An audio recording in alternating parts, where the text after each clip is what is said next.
Hi, how are you? Um, it's Thursday.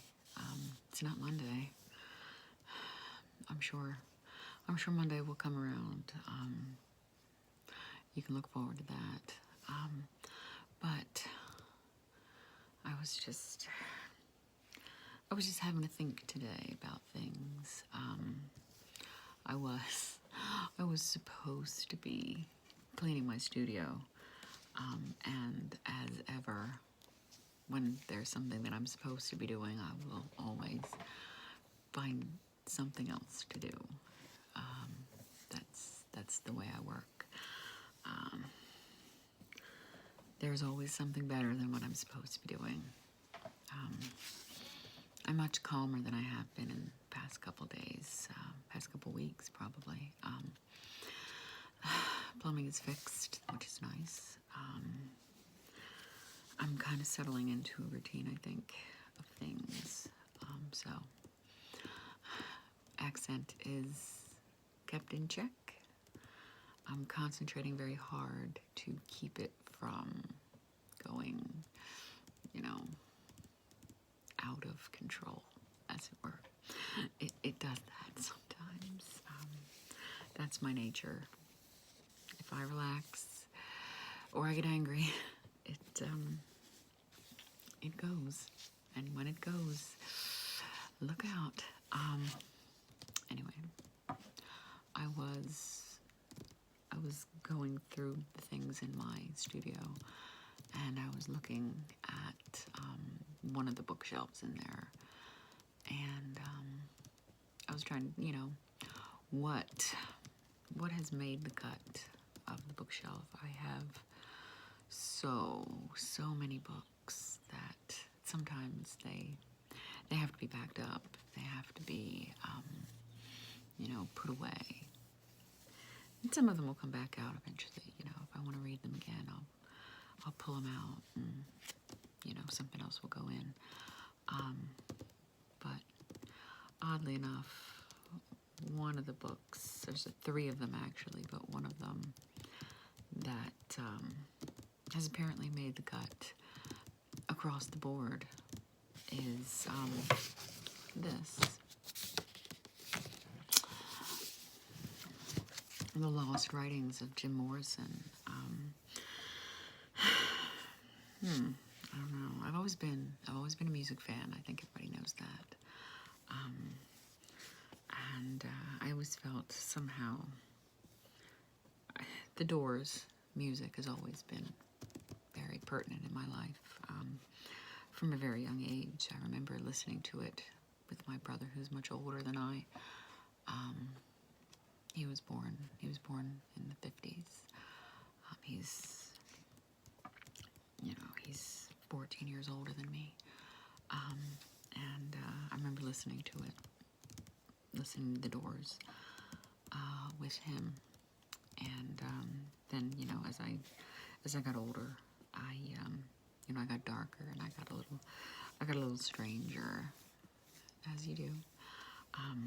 And of course, being, dark and moody as a teenager, I was, of course, into poetry. And this book was actually given to me by my brother on my 16th birthday. And it says it right at the top of the page. I'll hold that up. I don't know if you'll be able to see it. No. It says, Jennifer Heather Godman, 1988, 16th birthday. So, I've been dragging this book around with me for 30 years. And I looked into it, and I was looking, and I thought, wow, what were you thinking? It's very strange and dark, and I guess again, moody teenager. But what I found odd was when I opened it up, I just posted a photo on Twitter. When I opened it up, this particular page was marked. It's, I don't know why, but it was marked with a postcard that I got at the Philadelphia Museum of Art. And I remember this being one of my favorite paintings. It's Juan Miró. He was a surrealist, a Dadaist, very interesting, childlike painter. Brilliant. And I look at it now and I can't for the life of me figure out why did I love this painting so much? And why on earth did I put it in this page? And what the page says is, it says, there was preserved in her the fresh miracle of surprise. I don't understand why I marked that. Was I thinking of that moment? Was I thinking of myself? Was I thinking of someone else? It's very interesting to think about that, about the person that I used to be. I mean, the book itself is just, because it's been carried around with me for so long, it's covered in, you know, dust and mildew and all kinds of terrifying things. But I wonder, you know, what was I thinking? Because now I look at some of these and I think these are way too dark for my soul these days.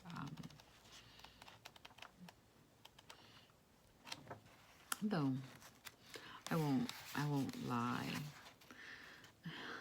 that particular passage resonates a bit, even 30 years later. It does. But I just wonder, you know, when did I change? When did I grow up? When, you know, who was I at 16 years old? I mean, I know who I was at 16 years old, and I know what was going on in my life and when I was 16 years old. That is not a story to ever be told to anyone. Trust me, you don't want to know. But I think about that some days, you know. Who are we? What have we become from what we were when we were young? And what will we become as we get older? Will I change again? I don't know. It's an interesting thought. I mean, I've said it before that this whole, whatever we're going through, this whole alternate reality has kind of put some things into perspective. I just shifted in my chair. I just shifted in my chair and threw my whole sense of self off balance.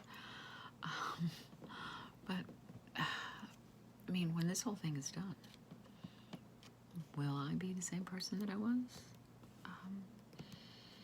Will I be the person who, that is very bright, will I be the same person who, you know, pulled this off the bookshelf and looked at it and said, what the hell were you thinking? What on earth were you thinking, Godman? I don't know. It's very very strange. But then, lurking next to it on the shelf was my absolute favorite book. And this one has been carried around with me for ever. And literally ever. I think I got this book when if I was 5. That may not even, it may be a lot earlier than that.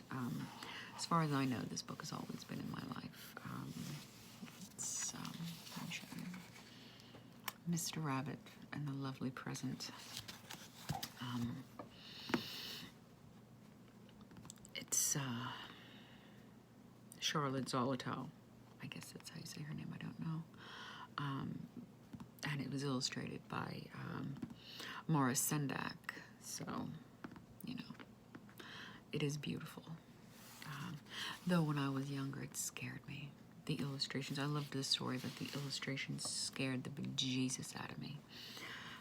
But now I look at it and I think how absolutely beautiful it is. Maybe one day, if I'm feeling froggy, maybe I'll read it to you, because it's quite a lovely book. It's very short. It's very short. It's very sweet.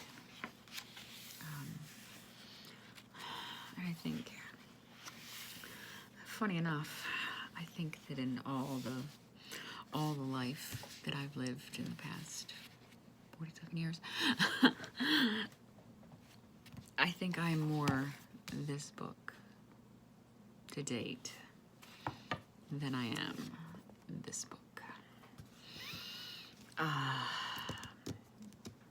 This book had its place.